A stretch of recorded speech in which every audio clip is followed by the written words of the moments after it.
I moved to Birmingham and I want to do the steeplechase and I want you to teach me how to do it. And yeah, I'll be there in 2 weeks' time. And he was like, okay, cool, yeah, if you can figure that out that soon, then go for it. I ended up winning the race by quite a big margin, and I didn't fall over. And I ran the fastest debut ever by a British woman over the steeplechase. So it was a great day in the end, but it was a very traumatic start. I was so absorbed into that running life that nothing else really was as important to me, and so I was always willing to go above and beyond. So my name's Poppy Tank, I'm 25 and I'm a professional distance runner for Puma. I'm based in Birmingham, but I was living out in the States for about 6 years where I did my undergrad, and then I was living out in North Carolina for a couple of years as well. I want to get into the whole state story because it's a story that I know a few people have in sort of the athletics world. But to start with, let's go all the way back and kind of talk a little bit about how running began. What was the reason you first laced up a pair of trainers and then onto spikes and then, you know? Yeah, I would say that growing up we were quite an athletic family, very active, always outdoors and stuff like that. And I did sort of check this story with my mum more recently about how I got into running. And I guess it was a sports day that we had at school every year, sort of, I suppose, like early summertime. And I guess on pickup, lots of parents came up to my mum and was like, "Your daughter was amazing. She did so well." And my mum had no idea that I was even doing a race that day.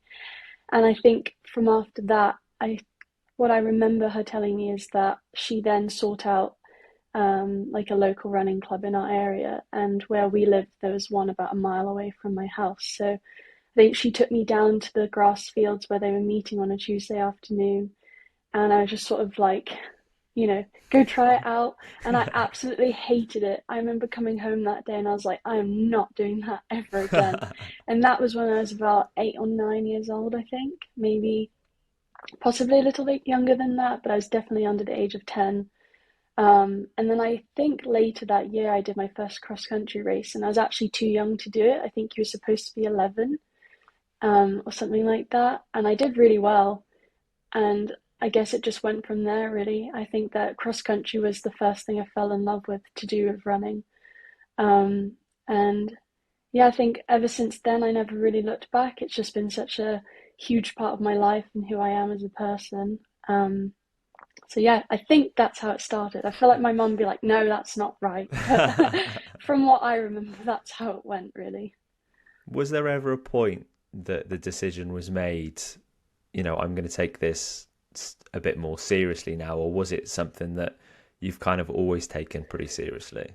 Yeah, I would say that I'm a very competitive person. I have two sisters that are younger than me, so I think as a family we've always been trying to outdo each other and stuff like that, as you do with your siblings.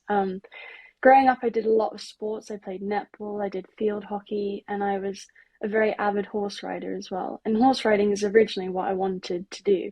I always thought that I was going to be a professional horse rider, riding around at the Olympics or something like that. But yeah, that one didn't quite work out. And I think when I was about 14 or so, it was during the winter and it was getting really hard to go out and ride the horses after school and stuff like that. And I remember riding around the field one day and my horse was just really out of shape. And my mum was like, "What are you doing?" And I think then I sort of sat with myself and thought, okay, am I going to be a professional horse rider? Probably not. But running might be a bit more of a viable option for me. And I think that at that point, I'd actually tapered off playing netball and hockey because it was getting a bit too risky just from like ankle injuries and stuff like that. Um, and so I think around 15, I sort of made that decision that the running was what I wanted to pursue longer term. And I think also as well, with the training that we were doing, it was still fairly low key, but I was wanting to do more runs after school throughout the week and stuff like that. And I was starting to get, I suppose, more confident with what I thought I could do with running. And so, yeah, I think that was when I made a more conscious decision to really channel my whole like mindset into the running. And I think it was honestly the best decision I ever made because I think it's working quite well so far. And I never have any regrets pursuing the running. So, yeah, I think that was sort of when I decided running was what I wanted to do long term. You kind of answered my next question because I was going to say, like, going through those kind of teenage years as you're seeing your mates going out more, and look, I'm sure you did that as well, but at a point there has to kind of be that decision made of, do I sacrifice a little bit of this to do maybe a little bit more of that? Was that ever a thing, or was it just kind of always running, always won? Um, I feel like there was a little bit of pushback in my mind, especially when I was getting closer to like 18 and stuff like that, with people going out. And I had lots of school friends that didn't do running, and they definitely didn't understand the running, which I never begrudged them because I think it was quite nice to go to school and we wouldn't, running wasn't really a topic. But I think I noticed it more on Saturday mornings where I'd be invited to go into town shopping and stuff like that. But I'd always have to decline because I'd have a track session that morning.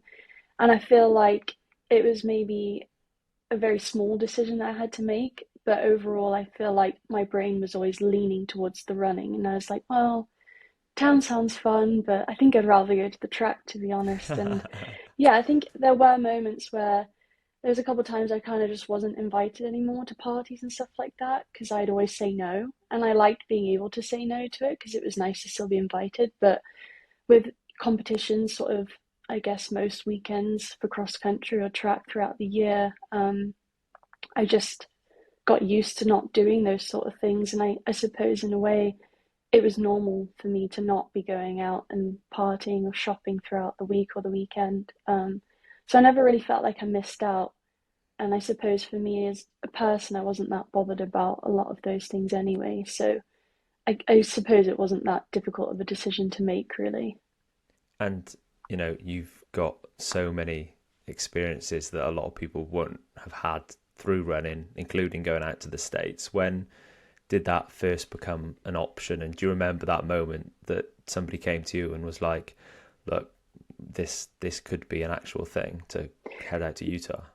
Yeah, it's difficult because I feel like when I think back to sixth form, a lot of it was a blur because A levels are so grueling. I felt like I just had my head buried in a textbook for those 2 years. But um, I think it was around lower sixth that it was sort of a conversation because we had some sort of like scholarship agency come to our school and bring up the idea of it. And I think back then that was like around 2015, and I didn't know of many people going out to America, so it seemed like a bit of a rogue idea. Um, but as I got into upper sixth, I still really didn't know what I wanted to do at uni, and I was looking at Loughborough and Birmingham just because I wanted to keep running. And I think that that was sort of a big like light bulb moment. I'm like, I'm choosing a uni here based on running. So if running's still what I want to do now, I think that America would be a great option for me because for your first year in America, you didn't have to declare your major straight away. So you could go out to the uni and choose it based on the team and I suppose the area and the coaches and more broadly rather than, in the UK having to choose your course and then where you can do that course. And I think I liked that sort of more general idea to the first year of university where you could just sort of like feel it out to start with. And I think that was sort of something that really solidified my decision to go to America was because running was still what I really wanted to do. And I think I always told myself that if I really wanted to pursue something academic, I could always come back to the UK eventually. But running in America might not have always been an option. So I was like, I'm going to hedge my bets and just go out there and do that. What is the difference in terms of like the culture in the UK and America when it comes to, university athletics and sport? Yeah, I mean, it's sometimes difficult when people ask me about British University because I never experienced Yes, it, so I good don't point. really know. But that being said, I know that from an athletic standpoint, it's just a very professional setup in America, just purely, I would even say, just from the resources that you have available. It's just like there's never ending financial support, which can be a little bit overwhelming because that means that the expectations are very high performance wise. But I think that you're very well set up. You have great kit, you have coaches that are paid to do the job, you have just amazing facilities like brand new tracks, weight rooms, And I mean, for us at Utah, we got to be flown everywhere for all of our races. And I think, like, um, yeah, I suppose I walked into it not really knowing what to expect. And then that just sort of became the norm that you'd fly everywhere to your race and get everything paid for. But I would say that that's the biggest thing is just like what they have available to offer you, just purely from like a um yeah, like a resource standpoint. But as I said, like because they provide you so much, they expect so much in return. Everything is revolved around the team. Every weekend is taken up with either a competition or a recruiting weekend where you have potential incoming freshmen coming to visit and you have to host them for the entire weekend. And it really is like a business life that you're living out there. And we're called student athletes, but I always felt more like an athlete student out there because if we were going to a competition, you'd have to hand your professor a form and say, look, I'm going to be gone. You have to like provide me the notes and stuff like that. So it really is very different from what I know. But I can't completely say because I didn't do uni here ever. So yeah, that's my opinion on it, I guess. That pressure of results, was that difficult? Obviously, you've always put that pressure on yourself. Like you said, you're a very competitive person, but when there's an institution kind of putting that pressure on you as well, was that ever something you struggled with, or was it kind of all right? Yeah, um, to be honest, I don't think I ever really felt too much of an external pressure. And I think perhaps that is because I just put so much on myself that whatever anyone else expected of me, I probably already expected double that anyway. So for me, it wasn't that bad. I know I had some teammates that definitely felt a lot of pressure, and maybe they struggled with it more so. But yeah, I think I knew that we were there for a reason. We had a job to do. And I feel like for me, it was just, I was so absorbed into that running life that nothing else really was as important to me. And so I was always willing to go above and beyond to do what needed to be done to be the best I could be. Um, but yeah, I mean, there were definitely times, especially when, say, if I was underperforming or I had like an injury coming up, you just sort of, I guess, panic a little bit because you're in your mind like, okay, I'm out here, I'm on this scholarship, so much is being put into me, and I can't put out that same sort of level at the moment. And so, yeah, it was difficult at times, but I think that I always had a clear vision of what I wanted to get out of it, and that was to keep running for as long as possible. And so I think that I always had maybe a bit more of a tunnel vision. I was just so focused on where I was trying to get to that I really was willing to, within the realms of legality, I was willing to do whatever it takes to get there. You mentioned the I word, and I think for somebody like you who has grown up with running and who you've already said a lot of your life has revolved around running, when you do deal with injuries and when they do happen, because as a runner they're always going to happen, how do you cope with them, and what are kind of the strategies that you put in place now to keep yourself moving forward in times where it can get a bit, daunting? Yeah, injury is really hard. I've always thought injury is actually more challenging mentally than physically, to be honest, because from a objective standpoint, it's like, okay, this is broken or torn or strained, and usually you go to your physio and it's sort of like, all right, well, we're going to have to take a period of time off and sort of start again in a way because you can't just hop back in where you were. You have to start back down from sort of level zero again and build back up to where you were. But I think mentally, injury can be really isolating, and I think that that's what I've struggled with when I was in college and I had an injury. You're suddenly not going to practice every day, and you're not going to the weight room with the team, and you're not traveling with the team, and it can be really easy to suddenly feel really disconnected from your teammates. And I think that, when you're injured, you can really feel that sort of why me mentality. And I think that at some point during an injury, everyone falls into that trap, but it's what you do when you're down there and you're in those sort of like deep holes of just crisis moment. And I always found that I was very good at communicating with my family and friends and just being like, I'm really struggling with this. And talking about it helped a lot. And even being able to go and talk to my coach was helpful. And leaning on other sort of like mental health, like professionals that could guide you a bit more, like from a therapy standpoint. And I was lucky to have all those things available to me. And I know that's not what everybody has, but I always found that trying to be more open and connect with other people during those times is really helpful, because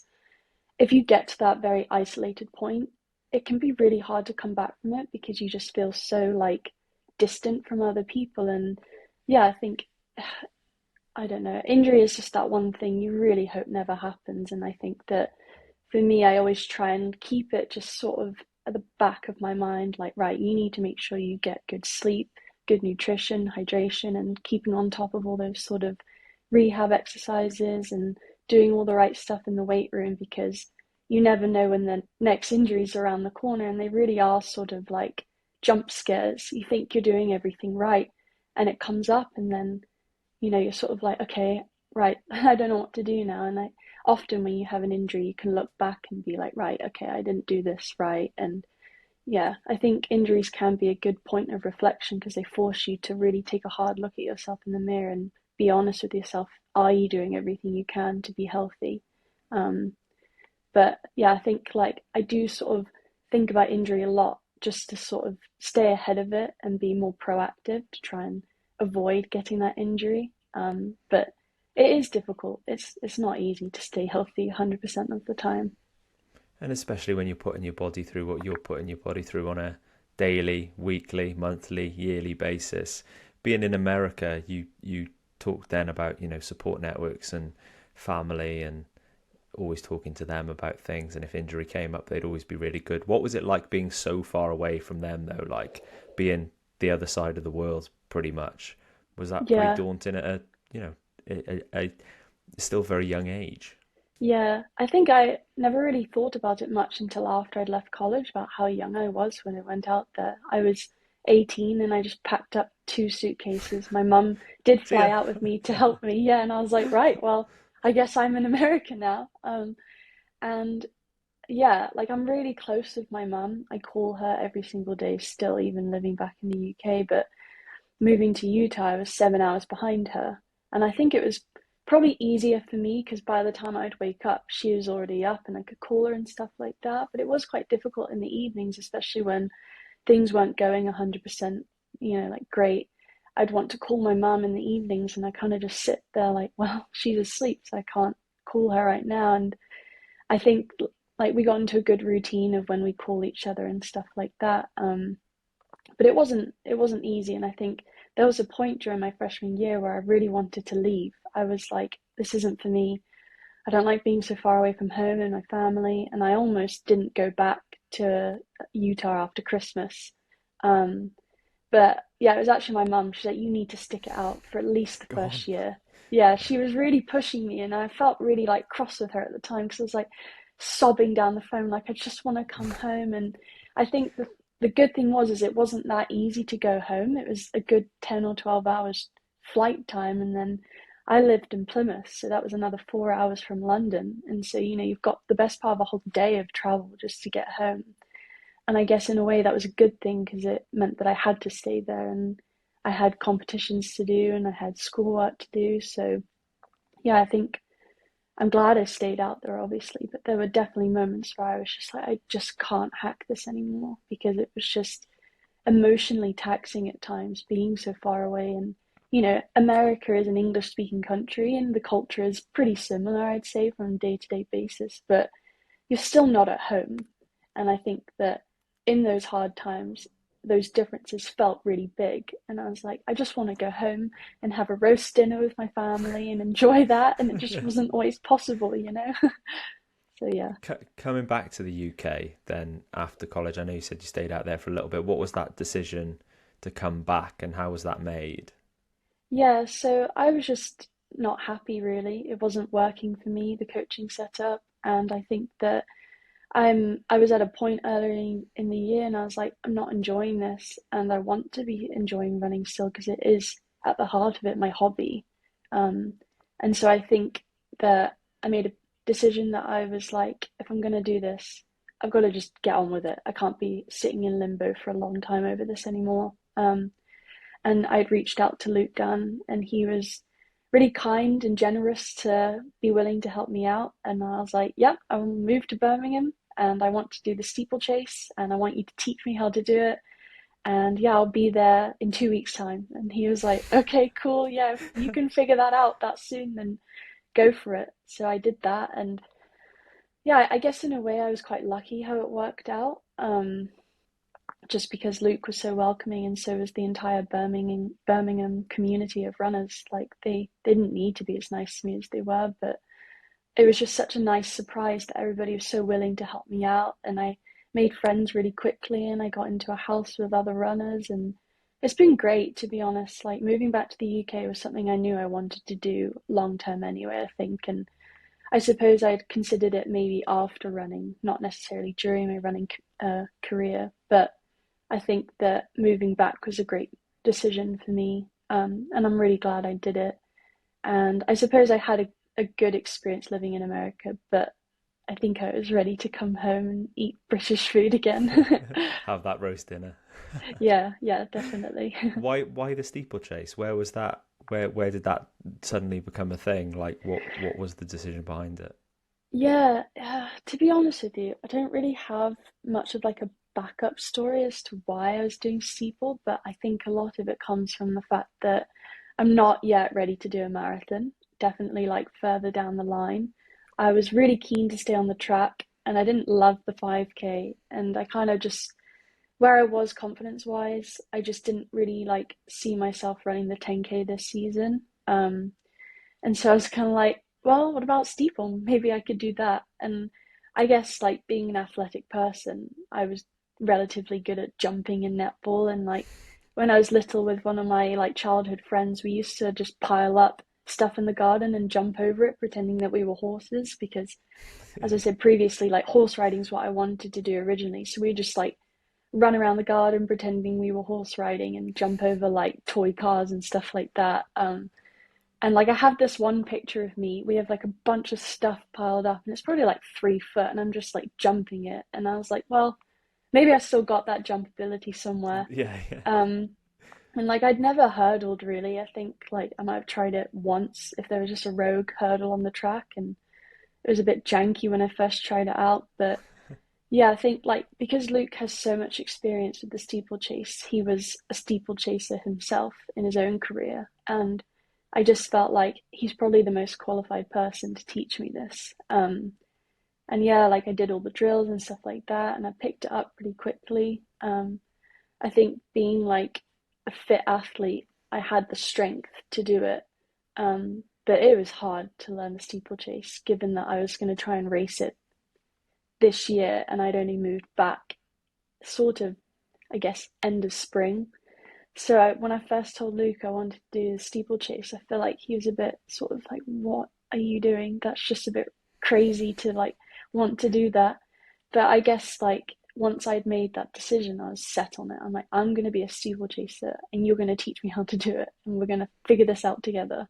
Um, so Proved to be the right decision, right? yeah, definitely. I mean, like I have a long ways to go. Don't get me wrong, but I think considering it's my first season, that to me shows that I have so much potential in that event. And it's also really fun. It terrifies me, but it's really fun. And I think that that's something that I'd been missing over the last couple of years is I just wasn't having fun. And now that I've found this new event that really excites me, I just think that I'm able to enjoy it so much more. And I think that when you're actually enjoying what you do, you can just do so much better because you just have this like I don't know, freeing feeling when you're doing it. It's just you feel a lot more fulfilled, I guess. Where was your first steeple race and what was it like standing on that start line? So my first steeple race was up in Sport City in Manchester, and it's actually quite a funny story because I was driving up with one of my friends who was also racing. He was doing the men's race that day, and we were going up the M6, and we'd allowed ourselves plenty of time to get there, but as I've learned, the M6 is notorious for car crashes, traffic jams, roadworks, the whole shebang. And what should have been a 90-minute drive took us, I think, around 3 or so hours.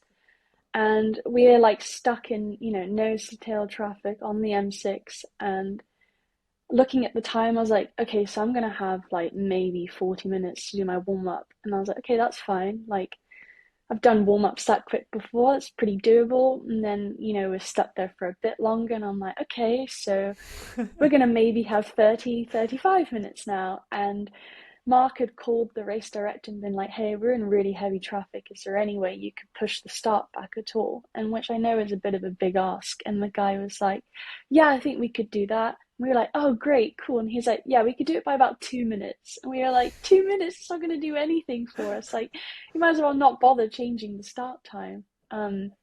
So yeah, we got closer and closer, and we got to like the Etihad campus finally. And I think at that point I had under half an hour until the race was meant to start, and Mark had about 15 minutes. So we're just booking it across the Etihad campus, and Mark was trying to run ahead of me because his race was before mine, and he asked me if I knew where to go. And I had never been there before. I was like, no, I have no idea where I am. You need to like help me here because I'm not going to make it. So Mark stayed with me and we run to the track. He just goes straight to the start line, puts his spikes on and does his race. And I got, about 20 minutes just to do like a lap or so of the indoor facility. And I was just freaking out because I was like, I don't know what I'm doing. I Yeah. don't know how to steeple. I've gone over the water jump once. My coach isn't here yet either because he was stuck in traffic. I just was like descending into meltdown mode. And my coach did finally arrive, and I just looked at him, and I don't know why my mind had just gone so blank. I was like, what do I do to warm up? I don't even know what I'm doing right now. And he was just like, stay calm, you're gonna be okay. And he just said like a couple of things to go and do one or two hurdles. And I guess in that moment, just being able to see my coach helped me a lot. So I was like, okay, I'm fine, I'm alive, you're not gonna die, nothing terrible is gonna happen. And I think like before the race, I just sort of decided I don't really care what happens now. All my sort of time goals and stuff went out the window, and I just told myself, just get around it, try and not fall over. So yeah, gun went off, and I just sort of ran quite hard because I guess I had a lot of adrenaline from the stress of the drive up, and I ended up winning the race by quite a big margin, and I didn't fall over, and I ran the fastest debut ever by a British woman over the steeplechase. So it was a great day in the end, but it was a very like traumatic start. And I mean, even in the drive, I was texting my mum like, "I'm not doing this." I've got all these texts where like, "I can't do this. I don't know what I'm doing." So I guess I'm really proud of myself for actually like holding it together, and I'm really glad I still did the race because I really didn't think I was going to actually, because of the traffic, and I was worried about hurting myself because I didn't warm up or anything. But yeah, perhaps it was a stroke of luck that day, but I think also too because I just sort of decided I didn't really care what happened. I suppose I just got out of my own way and just enjoyed it. So yeah, it went well. Some people swear by like caffeine and bicarb before a race, and the exact warm up sounds like you need to be stuck in a traffic jam before everyone. Yeah, yeah, I guess so. Like, it just makes me think, well, is a warm up even like worth it anymore because of that? Like, we were sat in the car with the AC going, so I actually got out the car and started trying to run, and I couldn't because everything was so cold from sitting with the AC on. Yeah, don't recommend it, but it worked out that day for me. I wouldn't try and repeat it again though. Yeah. No ice baths on the side of the track before the race anyway. Yeah, no, definitely not. Where would you say like your flagship results lie in terms of your career so far? Um, I don't know. It's difficult because I would say one of the races that I'm most proud of was so it was around end of November last year, and I went and did the Liverpool cross race. Um, and basically, I had not raced cross country in well over a year. I hadn't really raced at all in 2022. My confidence was on the floor, and I really had like no business being in that race. And the Liverpool cross race is the trial meet to make the European cross team, and I had that as my goal. But on paper, I was just like, you're not in the place to be making this team right now. But I still really wanted to do it. And I ended up qualifying for the team, which on paper I should have absolutely not done. But I feel like that's something I'm really proud of because I was just going through a lot at that time. And I think to be able to get myself just the start line and hold it together mentally and get through that race and then make the team. I proved a lot to myself in that moment, which I really needed. I think that that race was sort of a saving grace for me in this sport because I think I was really at a point where I wasn't sure where my future lied in the sport, really. And I just think that it did a lot for me that day. And so I'm really proud of that one, even though I've got many other race results, which I would say are probably more impressive on paper. But for me, that's one of the biggest ones that just meant a lot deep down, I guess, more personally. And titles are brilliant. Obviously, you've got your title, British Steeple Champ now, and but it's strange sometimes how those races, like you just described, sometimes mean more than titles. Why do you think that Yeah, is? Is it just proving certain things to yourself? I think so, yeah. And I suppose it's a lot of where you are in that point in time. And I suppose, like for me, as I said, I was in a really bad place mentally. And to be able to get myself through that race, yeah. I don't know, it's difficult because as I'm thinking about it now over the years, I'm like, oh, well, that one was really special too. And sometimes you forget over the years, like, how much that one race meant to you in the moment. Like, there was a race back in America where I qualified for the national final. And that was such like a point of realization for me that I am actually one of the best in the country. So, there's been so many points throughout my career where they all meant something really special in the moment. But I do believe that a race that has a bit more of a like deeper meaning can mean is more relevant or special than just necessarily having like a time or, as you said, a title. Yeah, it really is like dependent on that moment, I guess. Do you have to remind yourself of that sometimes? I am one of the best. Oh, 100%. I have got so much of like imposter syndrome. I think that I'm sure a lot of top athletes do, but yeah, I'm not sure really where it's come from because I've always been so loved and well supported by family and friends, but maybe it's because I hold myself to such a high level of expectation that when I maybe fall short of that, I'm like, well, maybe I'm not that good anymore, or maybe it's not actually for me and stuff like that. So I do have to remind myself that a lot. And I work really closely with my sports psychologist on that because I think that it's good to have someone else who can sort of speak from a more objective standpoint. They don't have an emotional investment in it to sort of ground you and be like, if I say something a bit like self-deprecating, he'll be like, well, why would you say that? Yeah. Because that's not true. And I think that it is really easy to sit there and tell someone like, well, yeah, just be proud of yourself and be confident you've got all these things going for you. But it's just not that straightforward in your own mind. I mean, running is such a mental sport. I think that, truly I believe it's 80% mental and 20% physical, which I'm sure other people would argue is way off. But yeah, it is really hard when you're just going up against some of the best athletes in the world sometimes, and you just feel like you're so far away from that level that it is really difficult to actually feel as though you belong in that environment. And it's a constant work in progress. Yeah, like every single day, you've got to keep telling yourself that and sort of almost forcing yourself to believe it until you know it's actually like a matter of fact. So yeah, it's really hard. And it was brilliant to have you with us not too long ago. The Cheshire 10K winning overall as well. And we've talked about meanings of races and meanings behind races, and I do feel like we need to mention this really. What was the reason that you were there on that day? And I know there was a dedication that you made that victory to, and I feel it's important that we cover that. Yeah, definitely. I appreciate you bringing that up. So I wanted to come and do a 10K on the road as part of my training, and it just sort of coincidentally coincided with the fifth anniversary of my teammate's murder on the 22nd of October. She was murdered back in 2018. And yeah, Lauren McCluskey was my college teammate. I wasn't that close with her, and I would never claim to have been her best friend, but she was a multi-eventer on the sprint side at Utah. And I was on the distance squad, but we all interacted a lot and stuff like that. So I knew Lauren and I'd interacted with her on multiple occasions, and she was a lovely person.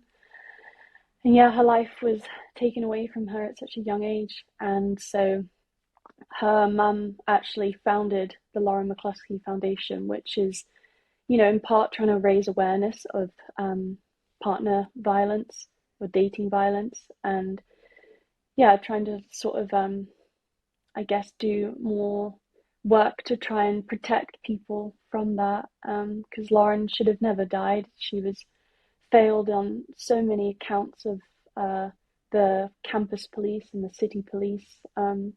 It's just a tragic story, really. Uh, so, yeah, it's still really sad to be honest. Like when I think about her, it breaks my heart really because you see how much pain it's caused for all the people that she meant so much to. And every year they now host a running event on campus in her memory, and of course proceeds go to the foundation, and they keep working to try and like make campus safer for people and stuff like that. But for me, I just felt like I wanted to personally do something on my own because I couldn't be there on campus to do the race, and I just thought, well, I'm doing this race on that day. And I reached out to her mum and just said, look, I would really love to dedicate my race to Lauren. And yeah, I mean, it's not like I was doing anything like particularly special, but it just was important to me to sort of try and like, I suppose, raise my own awareness in a way, and also to make other people aware in the UK because I've always been really surprised at how little people know her story who live in the UK, and I just think it's so important to know so that something like that never happens again. And so yeah, I dedicated my race to her on that day, and it meant a lot to me, and I know her mum appreciated it. And yeah, I just think it's important to keep her name alive and keep doing things in her memory. And yeah, that's And kind of if it, you want really.